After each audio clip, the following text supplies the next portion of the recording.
بچی کے بازار بھرے ہوئے ہیں، شہر بھرے ہوئے ہیں بے نمازوں سے، اور سارے دیوانے ہیں اللہ کے رسول کے، روزانہ حی علی الصلاح حی علی الفلاح 5 وقت سنتے ہیں، ہلتے ہی نہیں اپنی جگہ۔ تو یہ اسلامی جو تعلیم ہے اس کی روشنی میں نماز جو ہے ہماری زندگی ہے، اس کے بغیر ہم مردہ ہیں۔ مسلمان اگر چاہتے ہیں کہ دوبارہ اللہ کی مدد حاصل ہو، نمازی بنے، بس اذان سنیں، سارے کام چھوڑ کر نماز میں جی السلام علیکم ورحمۃ اللہ۔ قضائے عمری کا جو بچی نے پوچھا نا، قضائے عمری کوئی چیز نہیں ہے، یہ لوگوں نے اپنی طرف سے بنائی ہے کہ جو رہ گئی تھی نمازیں آپ پڑھتے پھرے، نہیں، کوئی ضرورت نہیں اس کی۔ اب سے شروع کریں، پکے طریقہ سے اللہ سے مدد مانگیں، اب نہ ناغا کریں، اور پچھلے کی معافی اللہ سے مانگتے رہیں، اور اگر کچھ کرنا ہے تو سنتیں اور نفل جو ہے نا باقاعدگی سے اس کو ادا کرتے رہیں۔ انشاءاللہ جیسے حدیث پاک میں آتا ہے کہ جب حساب ہوگا تو اللہ تعالیٰ کہے گا کہ میرے بندے کی نمازوں میں اگر کچھ کمی کوتاہی ہے تو دیکھو اس نے کچھ نفل اور سنتیں پڑھیں، اس سے ان کو پورا کر دو۔ اس لیے آپ اب پچھلے کو جو ہے نا کہ پڑھنا اور کس طرح پڑھنا بھول جائیں، اللہ سے توفیق مانگیں کہ اب آگے باقاعدگی سے نماز ادا ہوتی رہے۔ جی السلام علیکم ورحمۃ اللہ۔ السلام علیکم سر۔ جی وعلیکم السلام۔ سر پہلے تو بہت بہت مبارکباد آپ کو، کہ میں یہاں فراز بول رہا ہوں فیصل آباد سے۔ جی جی، تو بڑی خوشی ہو رہی ہے سر، یہ لوکل سطح پہ آپ بڑی خدمت کر رہے ہیں، تو میرے پاس الفاظ نہیں ہیں کہ مجھے اتنی خوشی ہو رہی ہے، تو بہت بہت آپ مبارکباد کے مستحق ہیں۔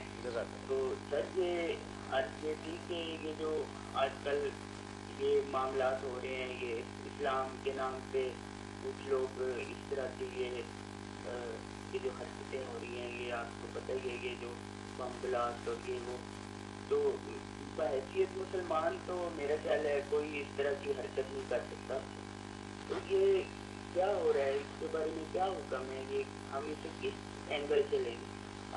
مولانا ابھی جواب دیتے ہیں، لیکن میں ایک تھوڑی سی وضاحت کر دوں کہ بھائی یہ کہاں سے نکل آیا کہ مسلمان یہ حرکتیں کرتے ہیں؟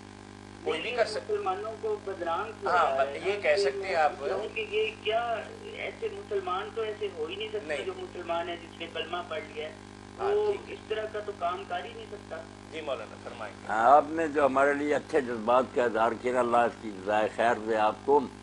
ہم اسی لیے بیٹھے ہیں کہ مسلمانوں تک نہ اپنے بھائیوں تک صحیح دین پہنچائیں، جس میں جھگڑے نہ ہو، فساد نہ ہو۔ ہماری نگاہ میں مسلمانوں کے یہ سارے گروہ ہمارے اپنے ہیں، بھائی ہیں، ان کا فہم ہے، سمجھ ہے، جو انہیں سمجھ آئی وہ کوئی اسلام سے نکل نہیں گئے، بالکل ہمارے اپنے ہیں۔ اور دوسری بات جو آپ نے حالات کے بارے میں کہی، جس طرح آپ کا دل دکھا ہوا، سب مسلمان اس وقت رو رہے ہیں، اور یہ ہو مسلمانوں کے ساتھ دوہرا ظلم ہو رہا ہے، ادھر سے بھی دھماکے خود کراتے ہیں ظالم، دوسری طرف سے پھر ان پر سختیاں بھی خود ہی کراتے ہیں۔ ورنہ ہر شخص جانتا ہے کہ مسلمان چلو آپس میں ناراض بھی ہوں تو چلو کسی سرکاری ادارے پر کریں، مگر یہ جو ہے کہ مسجدوں پر اس طرح کر دیتے ہیں، دینی جو اسلامی یونیورسٹی کے اور طالبات ان کو مار دیتے ہیں۔ اب صوفی محمد صاحب کا مکان جو تھا، صوفی صاحب یہ ان کے بچے گرفتار ہیں، ٹھیک ہے، جو چاہے حکومت کرے، مکان بھی ان کا اول تو تباہ کرنے کی ضرورت نہیں تھی، اگر تباہ کر دیا تو نشر کیا گیا کہ وہاں جتنی کتابیں بھی دکھائی گئی تفسیر کی، حدیث کی، سب تباہ کر کے رکھ دی۔ اب یہ کام مسلمانوں کے کرنے کے تو نہیں ہے، جو بھی کر رہا ہے یا وہ ویسے ہی غیر مسلم ہے یا مسلمان ہے، نادان ہے، وہ کافروں کا ایجنٹ بنا ہوا، ان سے اگر کچھ لے کر کھاتا پھر بھی غدار ہے ملت کا، اور اپنی نادانی سے کرتا تو تب بھی اسلام کے ساتھ دشمنی کر رہا۔ مسلمان کو تو سوچنا چاہیے کہ حدیث پاک میں آتا ہے کہ ایک آدمی اپنی نیکیوں کی وجہ سے جنت کے اتنا قریب ہو چکا ہوگا کہ صرف ایک بالشت رہ گیا، مگر کچھ چلو خون، پورا نہیں قتل کیا، چلو خون کسی کا نا راستے میں کھڑا ہو جائے گا اور اس کو جہنم بھیج دیا جائے گا، تو نے ایک مسلمان کا چلو خون بہا دیا۔ اور اسی لیے حدیث پاک میں آتا ہے کہ اللہ تعالیٰ کے نزدیک زمین اور آسمان کا تباہ ہو جانا معمولی حادثہ ہے اس سے کہ کوئی مسلمان کلمہ گو مارا جائے۔ ایک آدمی اللہ کا نام لیتا تھا، رسول کا نام لیتا تھا، ہم نے اس کو ختم کر دیا۔ تو یہ جو کچھ ہو رہا ہے اس پر ہم رو ہی سکتے ہیں، دعا کر سکتے ہیں کہ اللہ تعالیٰ دونوں طرف کے جو کلمہ گو ہیں، اللہ مالف بین قلوبہم واصلح ذات ان کے دل جوڑ دے، ان کے حالات درست کر دیتا۔ رونے کے سوا اور کیا ہو سکتا؟ مسلمان کا خون پانی سے بھی مولانا جب شریف مکہ غدار ہو گیا اور وہ برطانیہ کے دھوکے میں آ گیا کہ تمہاری عربوں کی ہم علیحدہ ایک آزاد حکومت بنائیں گے اتنے علاقوں میں، تم تو ترکوں کے ساتھ ملے ہوئے، یہ کیا تمہارے لگتے ہیں، فساد ڈال دیا. وہ ترک بیچارے بھی مارے گئے، بعد میں کسی نے ان کو نہ بنا کر دی حکومت عربوں کو. ہاں انگریز اور فرانسیسی اور سب بیٹھ گئے. اس زمانے میں جب علامہ اقبال روئے کہ شیخ سنوسی کیا خوب امیر فیصل کو سنوسی نے پیغام دیا، یہ پڑھتے ہیں. جی السلام علیکم ورحمۃ اللہ. جی السلام علیکم، یہ فتاوا آن لائن سے بول رہے ہیں؟ جی فتاوا آن لائن سے. سر میرا نام انعام الحق ہے. جی جی.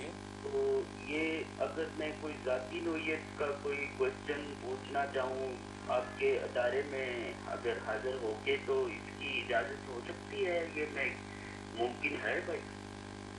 جی بالکل ممکن ہے بھائی، یہ تو صلاح عام ہے یاران نقطہ دان. انعام الحق صاحب آپ تشریف لائیں، آ جائیں، بہت بہت اللہ خیر سے رکھے. اللہ آپ کو اس بات کا اجر دے گا. آ جائیں آپ.